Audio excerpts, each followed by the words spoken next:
Je vais reprendre vraiment les basiques des basiques. C'est quoi le solaire photovoltaïque? Les questions environnement et d'énergie qui sont liées au photovoltaïque. Je vais aller assez vite malgré tout. Et on va voir ensemble comment ça fonctionne aujourd'hui. Et puis après, comment ça pourrait fonctionner demain. Alors, c'est pas pour tout de suite. Ça, c'est la mauvaise nouvelle. Ouais. Mais la bonne, c'est que tous là, si vous n'en avez pas déjà, vous allez un jour profiter de l'énergie solaire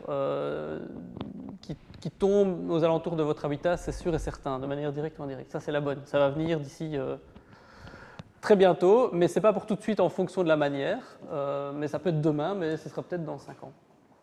Mais tout le monde, on aura accès à l'énergie solaire locale, c'est sûr. Bon, un petit schéma.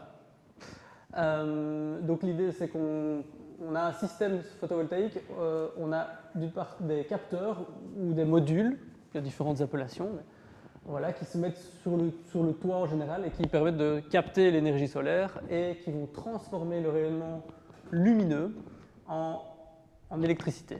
Donc c'est à l'endroit des capteurs que la lumière se transforme en électricité. On capte via les modules ou les capteurs l'énergie solaire qui est transformée en électricité. On va compter combien d'électricité on produit.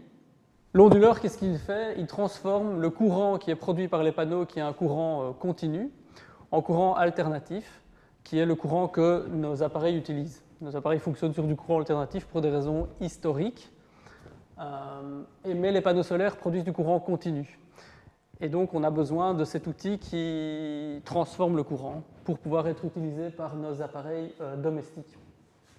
Donc voilà, on compte combien d'électricité a été produit, et puis cette électricité arrive, elle est connectée ici au tableau de distribution de la maison.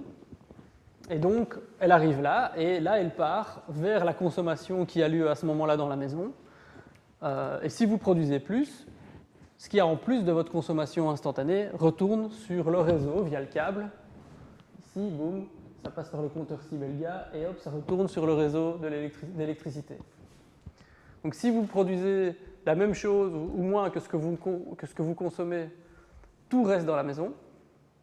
Et si vous produisez un petit peu plus que ce que vous consommez à ce moment-là, de manière instantanée, ça retourne sur le réseau, physiquement. D'accord ? Pas grand-chose à dire. Donc ça produit de l'électricité.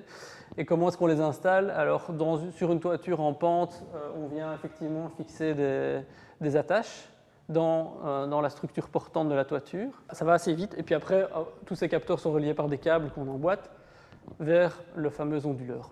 Sur une toiture plate, on va mettre les capteurs sur une petite structure portante.